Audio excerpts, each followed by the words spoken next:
I'll show you this thought record on my trusty old whiteboard here, and then afterwards we can kind of talk about how you want to use this in your own life. But for now, I'll show you up here, and we'll go forward from there. Okay? Okay. So let me just arrange things a little bit here so I can be here by the whiteboard.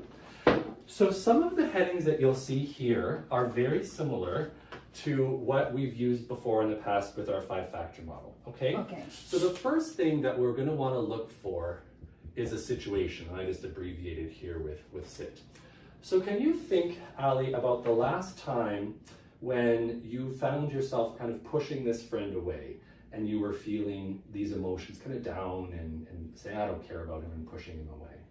Well, he phoned me to check in on me yesterday. Okay. And he said that he wanted to talk about some stuff that happened to him as well. Okay. But I was like, no.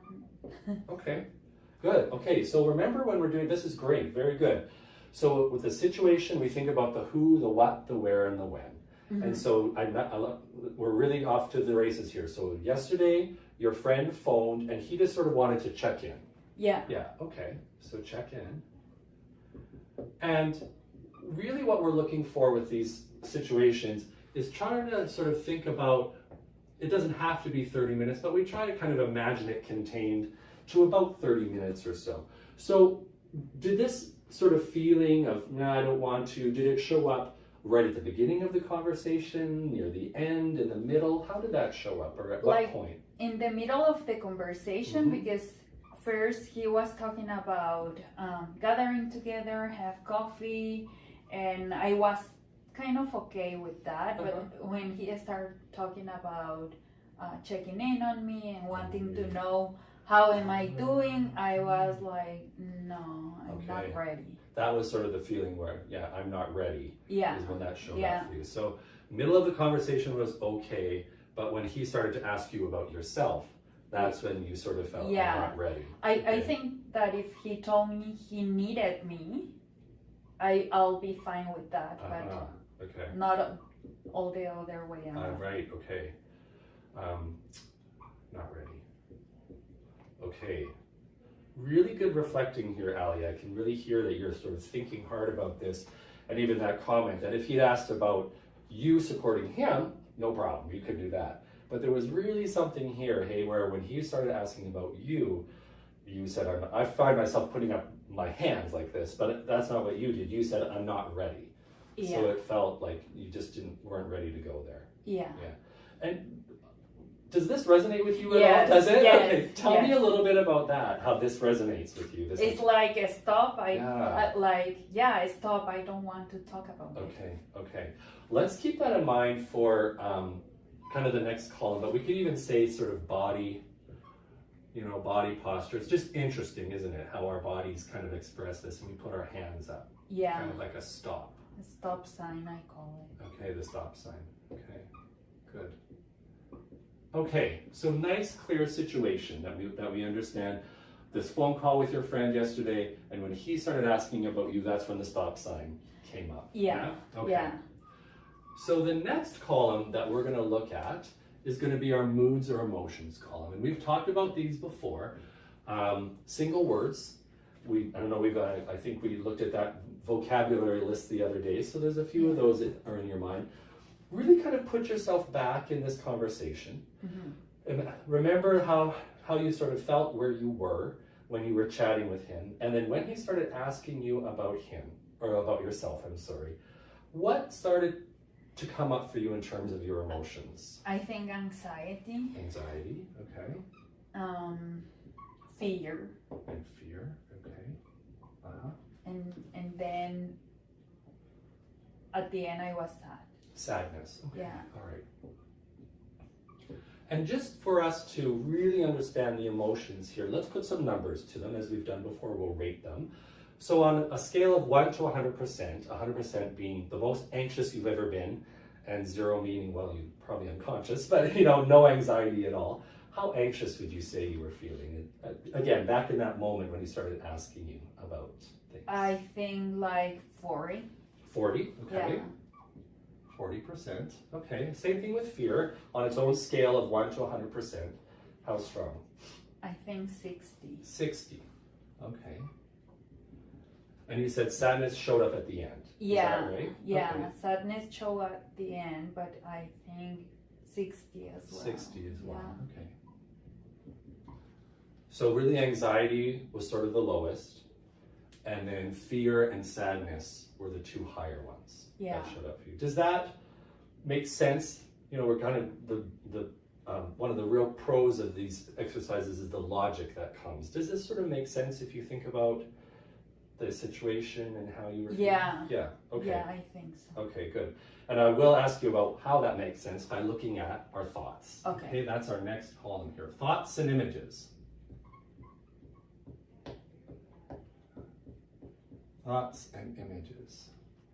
So when you think about, you can either, well, let's go with what makes sense. What were the thoughts that were going through your mind that were feeding into, or the voices of the fear and the sadness here? What were the thoughts that were connected to those? That I shouldn't be bothering him. I shouldn't be bothering him. Okay, there's good old should. Shouldn't be bothering him. Okay. What else? That I feel alone. Okay. I feel alone. Yeah. Okay. I'm alone. Okay. Those are two different thoughts. Which one feels more, has more kind of energy behind it for you? I feel alone or I am alone?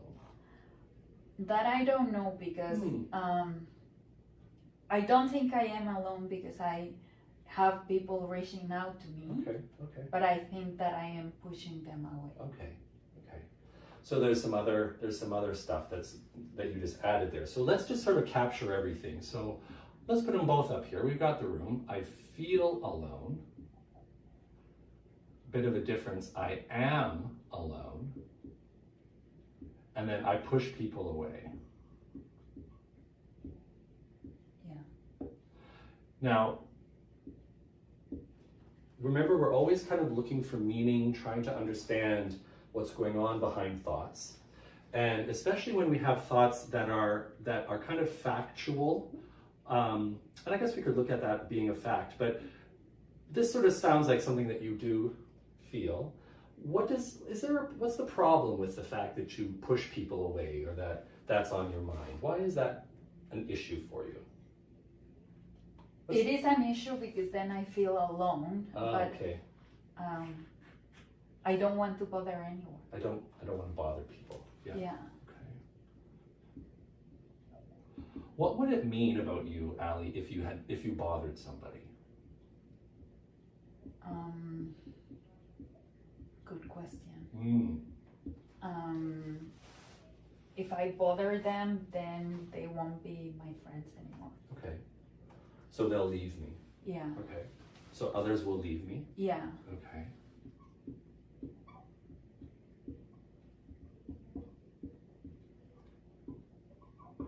And does it have any meaning for you? If you bother someone, or put them out a little bit, does that have any reflection on you or who you are as a person? Oh yeah, definitely. Okay. What does that meaning? What does that sound like in your mind? That you're not nice You're to not be nice. around. Yeah. Not nice to be around. Okay.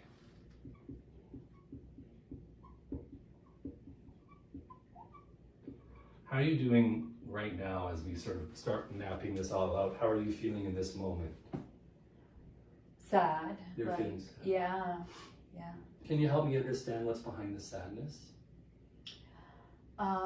I think that if I'm not nice to be around, then I guess that's the main reason I'm pushing away people. Mm-hmm. Mm-hmm. Okay. There's some kind of connections that you're making there.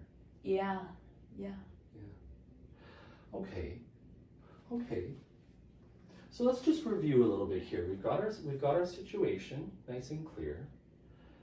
We've got our anxiety, and we're starting to kind of dig around at the thoughts. I shouldn't bother him. I feel alone. I am alone.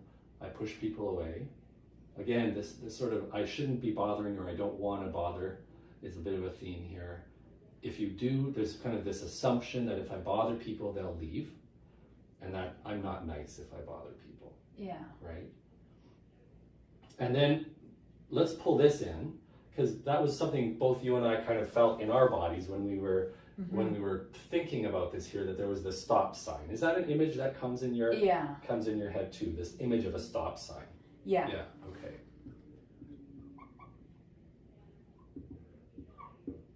Yeah. And can you or just reflect a little bit, Ali? Why do you suppose the image of a stop sign comes up for you when he was starting to ask about you? Why was he starting to? Why do you suppose this came up for you? Because I think when people ask you, how are you? And you said bad, like feeling upset, and I have been very depressed. Yeah. People is not ready to hear that. Mm-hmm. So the stop sign goes both ways. Stop and don't say it to me. Right. And stop for you to don't ask. Right. I see. So you don't ask, and I'm not going to tell. So Yeah. we're going to keep Yeah. it quiet. Totally. Okay. All right. So that stop sign comes up to both ways, we'll say. Yeah. Okay. Sorry, my writing gets worse and worse the lower down I get. That's Too tall. I get to do some squats. Okay. So from here, just take a moment to read over our thoughts. Again, I can help you with that with my terrible writing. I shouldn't be bothering him. I feel alone. I am alone. I push people away. I don't want to bother. Very similar. Others will leave me. I'm not nice to be around. And this image of a stop sign that goes both ways. I don't want to talk about it. You don't want to hear about it. Yeah. Anything that we've missed? Do you think anything in your mind that, oh, I want that up there, or we should think about this? No, Okay. I think we're good. Okay, so now we turn our attention to finding the hot thought. And when I say the word hot thought, what comes to mind for you? Like something quick that happens. Something quick that happens? Yeah, okay. Kind of the right idea. We call it the hot thought because it mostly has the most emotion tied to it. It's kind of hot with emotion. Okay. And so when we do this exercise, we get really clear about these columns. We dig around and name just all the thoughts that are on your mind. But generally speaking, there's one thought that kind of is at the heart of the whole thing, that gets the whole thing going, and that really perpetuates, the fear, the anxiety, the sadness, and in this case, the fear and the sadness. And so we call it the hot thought. And I often say to people that what we want to look for in terms of the hot thought, the one that we maybe feel in our gut, the one that we kind of wish wouldn't be up there, the one that kind of is the biggest one for us. Okay. Do you have any questions about that, or does that make sense? That makes sense. Okay. That makes sense. Yeah. Yeah. And so if you look at our list of thoughts here, and you can even think a bit about our cognitive distortions, those different pieces, do you see a thought up here, Ali, that is the hot thought? Yeah, I think this one. This one, I don't want to bother him, Yeah. or I shouldn't bother him. Yeah. Which one do you think would be better to look at? I shouldn't be I bothering. shouldn't. Okay, all right. Yeah. So what we'll do now is we'll give that a circle, and that'll be the thought that we're going to work on for the rest of this exercise. And that's just a really important thing is you're doing this on your own, that even though all of these thoughts, we might need to spend time, or you might need to spend time kind of thinking about all of them, we really want to do things kind of in an organized way, one step at a time. And so identifying a hot thought and working on one thought at a time will really make this exercise the most effective for us and for you. So that's just an important kind of step in this, to name all the thoughts and then find one thought that feels really important to explore. Okay? All right. So now what we're going to do is we're going to take this thought and we're going to put it on trial. So do you know about Judge Judy? Yes. Have you heard about Judge Judy? Yeah. Yeah? Tell me what you know about Judge Judy. Well, it's on TV and, It's on TV. and they check the evidence. Right. And then there's a trial. Yeah, that's right, that's right. So she's a judge, obviously. She puts things on trial. And is she someone who's kind of wishy-washy and gentle and takes any kind of evidence? Well, no. No. How would you describe her personality? Like a very strong personality. Very strong personality, Yeah. right? Exactly. And so sometimes she's a little mean. Between you and me, I think she can be a little gruff. However, we want that same kind of forward strong personality when we're analyzing our thoughts here. And when we're going to bring in evidence, we kind of have to imagine, you know, would Judge Judy say, that's a good piece of evidence, I'm going to take that into my courtroom and think about it? Or is that a really weak piece of evidence and I'm not going to look at that much, okay? Okay. So I always wish I had more space on my whiteboard here, but when we think about evidence, maybe I'll just ask you to bump back just a bit so I'm not standing right over top of you, and I can even adjust this a little bit. There we go.